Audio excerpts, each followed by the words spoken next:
잠언 31장 13절에서 15절 말씀입니다.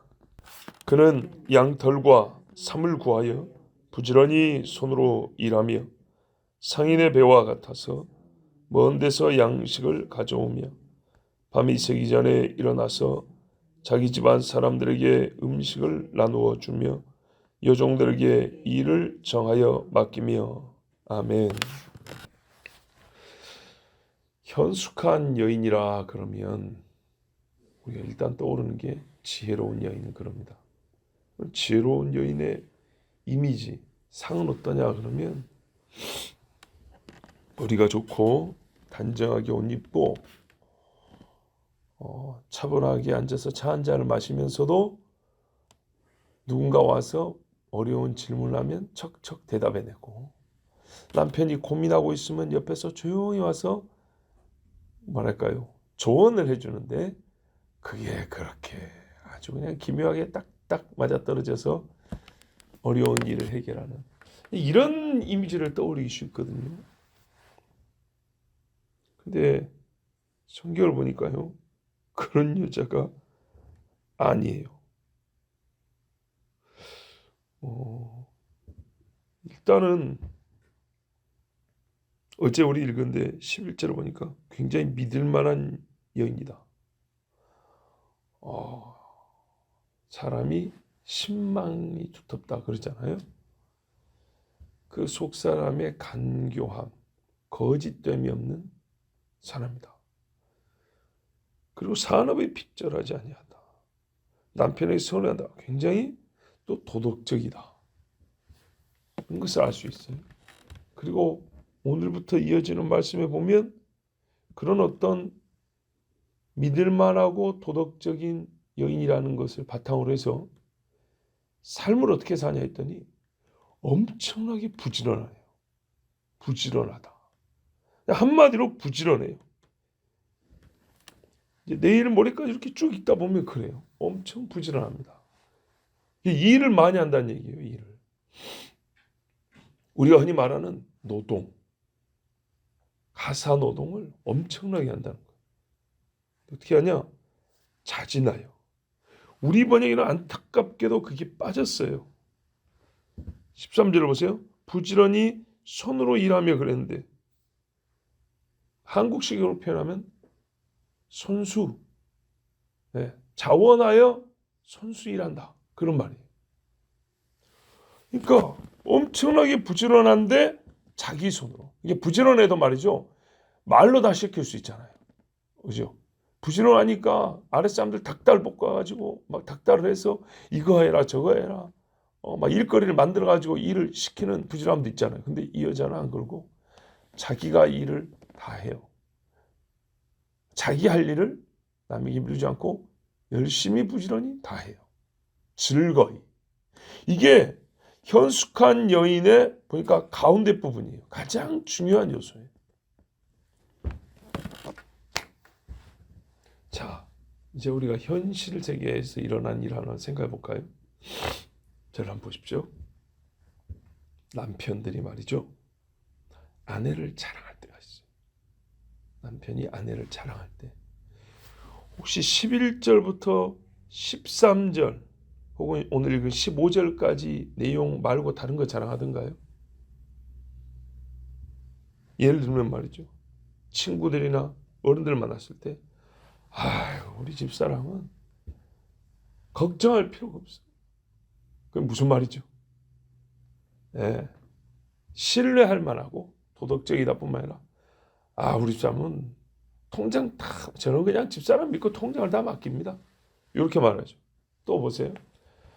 자기 몸도 피곤해 힘든데 집에 오면 쉬라 그래도 꼭 집안일을 다 해놓고 청소하고 빨래가 쌓이는 법이 없어요. 자, 남편들이 칭찬할 때 이렇게 말해죠. 여기 지금 남자 아무도 없고 다 여자들 뿐인데 그렇죠? 남편이 칭찬할 때 들어보세요. 어떤 칭찬하는가? 자기 부인을. 애기들도 얼마나 뒷수발 잘하는가. 어디 가기 전에 먹을 거 다 만들어 놓고 갔다 오면은 그냥 또 오늘서 그냥 설거지도 다 해놓고 빨래도 다 개켜놓고 참 어쩔 때 뭐 우리가 좀 미안하고 그래. 그렇게 부지런하고 이 여자가 그냥 허리가 아프다 그러면서도 꼭 앉아서 자기가 뜨개질이라도 좀 해서 이렇게 옷을 입은 게 기쁘다고 하면서 그렇게 하고, 자, 꼭 이런 일을 구체적으로 똑같이 한다는 건 아니지만 요런 류의 칭찬이죠. 맞죠? 남편이 아내를 칭찬할 때 잘 보세요. 딱 잘라말까 살림 잘한다고 칭찬한다고요? 우리 집사람은 박사예요, 박사. 학교를 얼마나 좋은 데 나왔냐면 요런 칭찬 안 해요, 남편들이. 자기 부인을. 얼굴이 얼마나 이쁜가 봐봐. 한 20년 살고 그런 말하는 남자가 어디 있어요. 근데 말이죠, 신혼 때나 나이가 들어서나 칭찬하는 말은 꼭 아까같이 그런 말들이에요. 부지런하다는 거, 살림 잘한다는 거, 그걸 칭찬해요. 일 시켜 먹으려는 게 아니라 진짜로 그게 칭찬하고 싶은 마음이 들어서 하는 거예요. 시댁 가서도 며느리 띄워줄 때 꼭 그런 이야기 잘해요. 친구들끼리 만나서도 그런 얘기 잘한다고. 자, 40년 전 드라마를 봐도 이런 식의 칭찬이에요. 이제 40살 된 사람이 자기 부인을 칭찬해도 이런 칭찬이에요. 자, 왜 똑같이 40을 말하는지 아시겠어요? 40년 전 드라마가 막 이런 류의 칭찬한 남편을 TV에서 보여줄 때 40살 된 남자는 그때 태어난 거예요. 자, 한 세대가 훨씬 넘었어요. 그래도요, 똑같은 칭찬.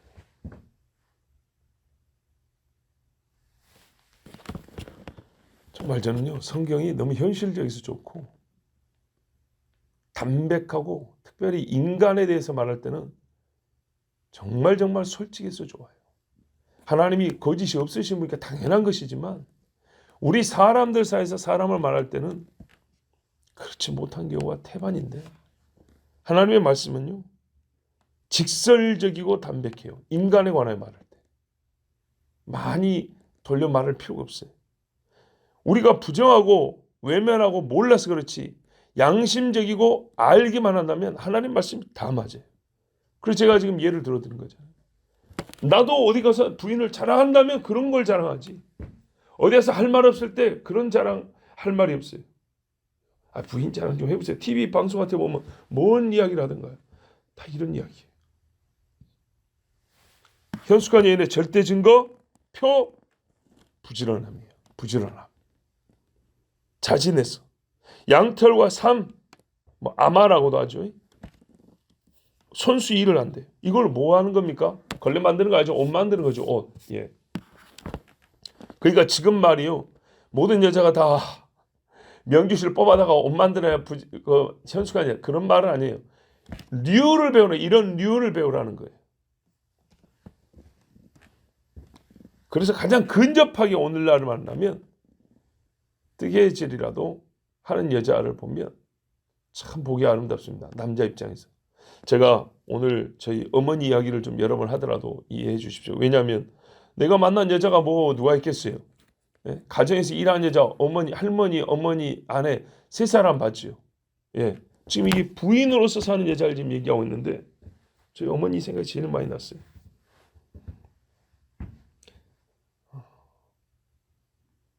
옛날부터 허리가 그렇게 안 좋은데도 겨울 되면 일이 참 많아요. 우리 집은 부자가 아니라서 사시사철 일해야 먹고 사는 집이었어요. 그래도 보리밥을 먹었어요. 근데 그 뜨개질을 해가지고 옷을 만들어줬어요. 예. 제가 30살 정도 될 때까지 옷을 만들어줬어요. 참 오늘 본문을 읽으면서 제 어머니 생각이 진짜 많이 났어요. 이 시골에도 말이죠, 일이 너무 바쁠 뿐만 아니라 힘들어서 집안일을 할 수가 없는 지경이에요. 그런데도 아무 일 안 하고 노는 사람처럼 그렇게 정리를 해놓는단 말이에요. 그리고 밤에 그리 힘든데 뜨개질을 막 해가지고 대충 한 것도 아니에요. 문양까지 내어서 참 제 어머니가 떠올랐어요. 사인의 배와 같아서 먼 데서 양식을 가져온다. 이 말이 꼭 멀리서 먹을 걸 가져와야만 한다는 얘기가 아니라 먼 데서라 할지라도 가져온다는 말이에요. 없으면 먼 데라도 가서 또는 거리가 멀어도 감수하고 우리가 그 뭡니까 아프리카 같은 데 보면 먹을 게 없어 물동이고 저 멀리 다니잖아요. 남자들이 주로 안 가고 보면 여자들이 가죠. 사실 남자들이 할 만해요. 그건 남자들이 좀 모자란 거예요. 그런데 거기 물동이를 들고 가는 여인들은 솔직히 얼마나 존경할 만한지 모릅니다. 양식을 얻으려고 먼 길을 걸어요. 또 양식을 전해주려고 있는 양식을 전해주려고 먼 길을 걸어요. 저같이 시골에서 산 사람들은요 딱 떠오르는 게 있어요. 논밭이 저 멀리 있는데 이 다라이라 그러잖아요. 고무다라이. 거기다가 새참이나 밥을 해가지고 그걸 머리에 이고 거기를 막 다녀요. 일하다가 가요. 하다가 가서 음식 만들어 챙겨갖고 와서 또 이고 가고 야, 또 이런 경우가 있었어요. 제 어머니 이야기인데요. 옛날에 학생들이 많을 때 초등학교만 400명이 넘을 때 이웃 마을 우리 학교가 본교면 분교가 2개 있었어요. 이웃 섬에 뭐 자체적으로 공부하다가 그 분교도 숫자가 많았거든요. 옛날에는. 그런데 이제 연합체육대회 한다고 어쩌다 한 번씩 우리 섬으로 모인단 말이에요. 근데 예전에는 섬에 식당이 없었어요. 일반 가게에서 막걸리하고 김치 좀 넣고 아저씨들이 술 한잔 한 것이지 식당이라는 게 없었어요. 그러면 본교에서 우리 학교는 당시에 또 급식도 하는 학교였기 때문에 뭘 좀 준비해주면 좋잖아요. 본교에는 또 운동회 한다고 학부모들이 먹을 거 많이 가져오거든요. 옛날에. 근데 세상에 본교 선생님이 같은 교장 선생님이잖아요. 이 분교에서 온 선생님들 또는 학생들 먹을 걸 안 준 거예요. 물론 자기들도 싸웠으면 좋을 뻔했는데 믿고 왔겠죠. 근데 점심을 안 준 거예요. 체육대회인데. 어쩌겠어요. 그래가지고 그 애들을 데리고 온 선생님이 그 가게에 가서 혹시 라면이라도 좀 끓여줄 수 있냐고 그렇게 하는데 못한다 그랬어요. 그럴 수 있는 데가 없었어요. 제가 어릴 때, 제가 갓난애 정도 달 때, 조그만 아이일 때 저는 기억이 없어요. 저희 어머니가 일찍 시집을 왔기 때문에 저희 어머니 당시 나이가 20대 초중반이에요. 제가 한 2-3살 먹었으면 저희 어머니는 23-4살밖에 안 돼요. 저하고 21살 차이니까. 근데 20대 젊은 세대기 말이죠. 이 운동의 날인데 보니까 그 애들하고 어떤 남자가 이렇게 선생님으로 보이는데 이 길에서 어디 가지도 못하고 점심시간인데 그러고 있는 거예요. 그래서 친히 가서 물어봤대요. 혹시 선생님입니까? 밥을 못 먹어서 그러냐고. 우리 집 갑시다. 우리 집 뭐 없어요. 근데 오라 해가지고 밥을 해서 하여튼 있는 반찬에 운동이 나니까 얼마나 배가 고프고 모든 게 달겠어요. 그렇게 먹고 애들 운동하러 갔다가 말이에요. 근데 그 이야기를 제가 어른 돼서 들었거든요. 어른 되고도 한참 지나서 들었는데 어째서 알게 됐냐. 이제 아버지가 장로님이 되시고 뭐 노예라든지 시찰이라든지 시내 그 교회들 모임이 있어서 부부동반으로 갔는데 어떤 장로님이 와가지고 아는 척을 하더라는 거예요. 알고 봤더니 그때 당시 애들 데리고 왔던 선생님이 믿는 분이어가지고 교회 장로님이 된 거예요. 근데 알아보고 인사를 하면서 여러 목사님과 장로들 앞에 칭찬을 한 거예요. 이 권사님이 옛날에 세대 때 내가 섬에서 근무할 때 하면서 그 이야기를 한 거예요. 여러분 얼마나 복되고 영광스럽습니까? 네? 누가 그런 일이 있을 줄. 이야 세상에. 자 여러분 리브가가 무엇 하다가 아브라함의 종을 만났습니까? 양떼 내려와서 물 먹이다 그랬어요. 근데 어땠어요? 아브라함의 종을 보더니 물을 마시라고 줄 뿐만 아니라 그 낙타가 10마리인데 10마리 낙타가 물을 퍼마시면 얼마나 많이 먹겠어요. 그것도 자기 손으로 다 기르다가 마시라고 했다는 거예요. 딱 보고 엘리에셀이 이 여자다. 아니 신앙 테스트 해봐야지요. 그죠? 교리도 좀 물어보고 너 순교할 각오돼 있냐 물어봐야죠. 아 근데 그거 딱 보고 니 누구 딸이냐니까. 아유 아브라함 집안 사람이네. 요 두 가지 보고 가자. 너희 집으로 가자. 한나가요? 한나가 아니다. 누구죠? 사라. 사라가 나이가 몇 살 때 집에 찾아온 손님들 자기 손으로 음식에 먹인지 압니까? 사라 나이 89세입니다. 89세. 내년 이맘때 너에게 아들이 있으니 90세. 89세 할머니가 점심때 저기 사람 셋이 오는데 아브라함이 갑자기 음식 좀 차려오시오 하니까는 아니 자기 집안에 종이 몇 명인데 친히 빚어가지고 막 해가지고 걸게 상을 차려 나왔어요. 그런데 그 사라가 남편 아브라함을 주님이라고 불렀어요. 이게 무관한 게 아닙니다. 그랬더니 그 먹은 세 사람이 누구예요? 하나님과 두 천사였어요. 부지 중에 천사를 대접했다 했을 때 이 아브라함 얘기만은 아니에요. 아브라함과 사라 둘이 대접한 겁니다. 진주 목걸이를 목에 걸고 가죽 소파에 앉아가지고 음악을 듣는 그런 현숙한 여인을 말하는 게 아니에요. 손 걷어붙이고 부지런히 일하여 자기 본분을 다하는 그런 여인을 현숙하다 그래요. 어느 정도입니까? 15절을 보세요. 밤이 새기 전에 일어나서 자기 집안 사람들이 음식을 나누어 준다. 여종들에게 일을 정하여 맡긴다. 우리 이 말에는 맡기며 하고 또 이어지게 되어 있지만 한 문장이 끝납니다. 여종들에게 몫을 주느니라. 일거리를 딱 맡겨주느니라. 비교를 한번 해드리면 이해가 빠를 겁니다. 화장법만 봐도요. 저 여성은 도덕적으로 좀 문제가 있겠구나 하는 생각 들죠. 화장만 하는 거 봐도. 딱 봐도요. 나 좀 데려가세요 라는 옷차림을 하고 저녁밥 겸 아침밥을 자시고 저녁이 되면 해가 지면 종종걸음으로 요상한 모양으로 어두운 데로 가는 여자들이 많습니다. 저녁에 아침밥을 먹고 화장 짓게 하고 나 좀 데려가서 샤랑샤랑 하면서 가는 여인들하고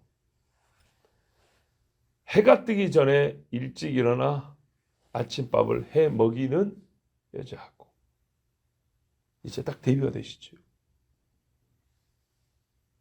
바로 이 후자가 현숙한 여자입니다. 남보다 일찍 자고 일찍 못 잘 수는 있어요. 그러나 일찍 일어나서 자기 집안 사람들의 먹을 양식을 준비하는 여인. 얼마나 귀하고 귀한지 모릅니다. 남의 남편 뺏어가는 것이 아니라 그 남편과 자녀들과 혹 다른 집안 사람도 있다면 같이 먹을 수 있도록 준비하는 그 모습이 얼마나 좋습니까? 저희 어릴 적 기억을 또 더듬어 보면 특별히 겨울인데요. 겨울 해가 길잖아요. 저희 집은 김양식을 했어요. 김양식. 굉장히 어렵고 힘듭니다. 그중에 어려운 점 하나는 새벽 5시 일어나는 겁니다. 그리고 그걸 뭐 세밀하게 다 묘사하기는 어렵지만 하여튼 그때부터 일을 시작하는데 아침을 안 먹고 시작을 합니다. 밖으로 나갑니다. 들로. 찬바람 들에서 하는 거거든요. 얼음물 깨고 물을 길어가지고. 근데 또 저녁 해질 때까지 바다에 가서 김을 또 뜯어와야 돼요. 손으로. 자, 그러는 중에 역시 저희 어머니가 그렇게 일을 하는데 우리 자녀들이 다 자고 있단 말이죠. 어린애들이. 그러면 나갔다가 밥 채로 다시 들어와서 또 밥을 해서 그때 증조 할머니 할아버지 계셨어요. 밥상 차려드리고 또 다라이타 밥 가지고 들러 나가요. 근데 어떤 경우에 또 기억이 나냐면 저희가 좀 더 큰 같이 일을 도와드리는데 초등학교 저학년쯤 됐을 때 이제 그렇게 김을 건조를 시켜갖고 방에 이렇게 쌓아놓는단 말이죠. 그러면 그걸 이제 시내 가서 팔아야 되잖아요. 뭐 여객선을 타려면 또 배 타는 데까지 한 2km 되니까 부지런히 아침에 걸어가야 되죠. 옛날에 뭐 리어카에 싣고 가야 되잖아요. 그러면 해 뜨기 전에 이제 그 준비를 해가지고 할아버지나 아버지가 이제 그걸 팔러 간단 말이죠. 간혹 제가 따라갈 때가 있어요. 방학 때 같은 겨울 방학이니까. 따라가려면 어떻게 아침밥 먹어야 되잖아요. 근데 그 새까만 새벽에 옛날 삼양라면 있죠. 삼양라면 끓여갖고 밥이랑 해가지고 저도 같이 먹고 갔던 기억이 있어요. 그러니까는 일찍 그렇게 하는 거예요. 어떤 경우는 조금 못 일하면 할아버지가 일찍 일어나고 저를 시켜요. 엄마 빨리 와서 밥 하라 그래라. 그런 기억이 납니다. 딱 이 말씀을 보세요. 밤이 새기도 전에 일어나가지고 자기 집안 사람들이 음식을 나누어 주고 여종들에게 일을 정하여 맡긴다. 이야. 여러분 현숙한 여인은요 온 집안 사람들의 수를 알아요. 몇 사람인가, 밥을 얼만큼 해야 되는지. 그리고 그 사람들 중에 한 사람도 굶지 않도록 새벽에 일어나서 식사 준비합니다. 제가 오늘날 여인들이 가지고 있는 어떤 관념을 좀 그냥 지나칠 수가 없는데요. 여성 해방 운동이라고 하잖아요. 여성 해방을 외치지 않아요. 현숙한 여인은. 예. 식구들의 양식과 몫을 나누어주고 정하는 일을 영광으로 알아요. 보세요. 나가 어떤 사람인 줄 알아? 이 집안 식구 다 먹이는 사람이야. 우리가 똑같은 일을 하더라도 의미 부여를 충분히 다르게 할 수 있거든요. 내가 밥이나 하려고 온 줄 알아. 이거 하고 말이죠. 내가 이 집안 사람들을 먹이는 사람이야. 완전히 다르잖아요. 우리가 그냥 자기가 손수해가지고 남이 먹는 것만 옆에서 이렇게 봐도 즐겁다 그러잖아요. 그 즐거움을 얘기하는 것인데 그냥 일만 부려먹는다고 그러지 않아요. 우리가 지금 일상적인 생각을 해보자. 일상적인 상황에서 아주 그냥 정신 나간 남편을 지금 얘기하는 게 아니에요. 그런 사람도 가끔 있겠지만 대개의 경우 분이 그렇게 열심히 하면 남편들이 사랑하지. 절대로 저 봐, 저 일을 잘해. 다 부려먹기 좋은 여자. 내가 잠깐 잘 갔지. 이러지 않는다고. 이런 천박한 소리 안 한다고. 그런 사람은 남자가 문제인 거예요. 여러분, 이 현숙한 여인을 하나님이 얼마나 귀하게 여기시는지 제가 오신 여러분 증거를 하나 가르쳐 드릴게요. 시편 119편이요. 176절이에요. 176절인데 8로 나누면 826, 826에서 176이 나와요. 즉 119편이 총 176절인데 176절을 8로 나누면 22가 나온다 그 말입니다. 22가. 근데 이 22가 어떻게 만들어진 거냐면 히브리어 알파벳, 우리 가나다라 그런 것처럼 히브리어 자음 알파벳이 22글자예요. 22글자. 우리 기억 니은 이것처럼 히브리어 그게 22개예요. 22개로 해서 8행씩에서 8절씩에서 22개가 8개니까 총 176절이 나온 거예요. 무슨 말이냐? 저를 보세요. 우리식으로 하면 기억하고 8줄을 쓴 거예요. 이게 한 달락이에요. 시로니까 한 연이라고요. 그 다음에 니은하고 8줄 나온 거예요. 우리말로 하면 보세요. 가나안 땅에 들어간 이스라엘 사람이 어쩌고 저쩌고 8절. 나 여호와는 자 니은이죠. 이렇게 해서 8절. 그죠? 도를 행하는 자는 자 디귿이죠. 그리고 8절. 맞습니까? 예. 이런 식으로 가지고 8절씨에서 알파벳 22글자에서 176절이에요. 이것으로 즉 히브리어 알파벳으로 시를 지어가지고 뭘 노래했냐? 여호와의 율법을 노래했어요. 176절로 시편 119편이 형성이 되었고 내용은 전부 다 여호와의 말씀과 율법을 우리에게 그 가치와 아름다움과 능력을 알려주는 말이에요. 율법. 그런데 성경에요. 그와 같은 구조로 된 말씀이 바로 여기에요. 여기. 얼마나 놀랍습니까? 10절부터 31절까지 몇 절입니까? 22절이죠. 그렇죠? 10절부터 31절까지 22절인데 제가 히브리어를 다 히브리어 성경을 찾아봤어요. 아, 대단합니다. 히브리어는 알레프인데요. 우리말로 기어 그렇게 시작하는 거예요. 영어로 A 이렇게 시작하는 거예요. 알레프로 해서 10절이 시작하고 bad 영어로 B 이렇게 시작해서 11절이 시작해요. 이렇게 해서 맨 마지막에 31절에 히브리어 탓 해서 마지막 알파벳까지 그래요. 알파벳 하나에 한 절이 기록되어 있는 거예요. 그 알파벳 하나하나씩 순차로 배치를 해서 단어가 시작되기 위해서 한 절 한 절을 전부 다 히브리어 알파벳 순서대로 쭉 해서 시작되기 위해서 22절을 만든 거예요. 무슨 말인지 아시겠죠? 히브리어를 보면 10절, 11절, 12절부터 쭉 해서 31절까지 첫 단어가 전부 다 히브리어 알파벳 순서로 하나씩 하나씩 배치가 되어 있다고요. 첫 단어가. 경리은 디귿 리을 이렇게 배치가 되어 있다고요. 자, 보세요. 표현하자면 그 말이에요.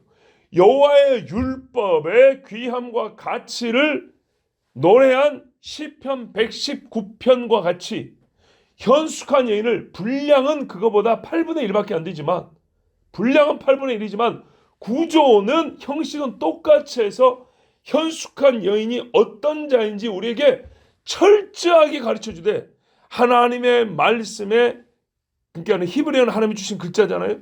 그 글자에 알파벳을 하나씩 하나씩 차례로 배치해서 한 절 한 절 써서 현숙한 여인이란 이런 여인이고 이렇게 아름답고 귀하단다 하고 우리에게 하나님이 친히 그렇게 가르쳤다고요. 지금 말하면 율법은 아니지만 율법과 같이 귀하다 이렇게 말해줬다 이 말이에요. 그런데 여자이면서도 이 여자를 가르쳐준 하나님이 이렇게 율법처럼 귀하게 여긴 여자를 배우지 아니하고 여자가 필요하다고 하는 남자들도 이 여인의 이야기를 배우지 아니하고 신부감을 구하고 며느리감을 구하고 얼마나 우리가 하나님의 말씀을 무시하는지 보세요. 단순히 안 읽었다는 게 아니에요. 하나님 자신이 이 내용이 하나님 말씀이잖아요. 근데 이 하나님의 말씀을 정리하고 가르쳐주고 쓸 때 하나님 말씀, 하나님의 언어, 그렇게 언어라고 할게요.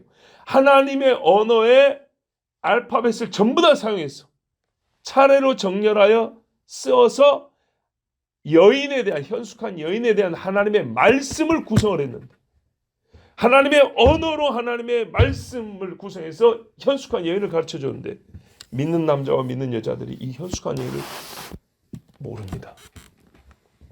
알지도 아니하고 듣고 싶어 하지도 아니하고 배우지도 않습니다. 눈이 높고 마음이 높구나. 그렇게 순수하고 겸손한 마음을 가진 사람은 그다지 많지 않구나. 그런 생각이 들더라고요. 자, 성경이 가르쳐주는 인간은요. 직설적이고 담백하고요. 매우 현실적입니다. 실제적인 인간에 대한 말씀을 주세요. 제가 오늘 얘기한 것들도 보세요. 어떤 철학적인 이야기 없습니다. 굉장히 깊은 어떤 신학적 논변도 없습니다. 실제로 남자들이 어떤 여자 자기 아내를 칭찬할 때가 언제입니까? 제가 또 아들로서 기억에 남는 어머니 정말 제가 지금도 이래서 우리 어머니를 존경해라고 할 때 그 어머니는 어떤 사람인가 볼 때 나 현대 교육을 받은 사람인데 다 그 말씀드려요. 그리고 하나님이 친히 얼마나 귀하게 여기시는지 하나님의 언어로서 한 글자 한 글자 진짜 우리가 손땀을 탄다 그러잖아요. 뭐 그런 표현이 맞나 모르겠는데 그렇게 해서 바느질하듯이 수를 놓듯이 현숙한 여인을 우리에게 그려 보여주고 계십니다. 여기 남자들이 들었으면 참 좋았을 거지만 또 한참 크는 젊은 여인들이 들었으면 그도 좋았겠지만 그러나 오늘 이 자리에서 듣는 여러분에게 복이 있습니다. 내 눈은 봄으로 복이 있고 너의 귀는 들음으로 복이 있다 했습니다. 우리가 현숙한 여인을 볼 뿐만 아니라 현숙한 여인의 소문을 듣고 내 자신 또한 현숙한 여인이 되기를 하나님 앞에 구하십시오. 하나님이 허락하시고 더욱 사랑해 주실 줄 믿습니다. 기도하겠습니다. 아버지 감사합니다. 오늘도 우리를 사랑해 주시고 은혜를 주시고 현숙한 여인을 가르쳐 주셔서 감사합니다. 우리의 삶이 아직 많이 남아 있습니다. 언제인지는 잘 모르지만 그때까지 우리는 현숙한 여인이 될 수 있고 현숙한 여인을 얻을 수 있습니다. 하나님 말씀을 따르게 하옵소서. 주의 언어 히브리어, 주의 백성들이 주신 그 언어로 정말 주여 이 손땀을 하듯이 술을 넣듯이 현숙한 여인을 그려 보여주고 계십니다. 우리 많은 교우들이 현숙한 여인을 배우고 알게 하여 주시고 스스로 현숙한 여인이 되며 젊은 남자들은 현숙한 여인을 아내로 맞는 복을 얻도록 하나님 말씀을 들으며 주의 말씀에 순복하는 주의 자녀들이 되게 해 주시옵소서. 예수 그리스도의 이름으로 기도하옵나이다. 아멘.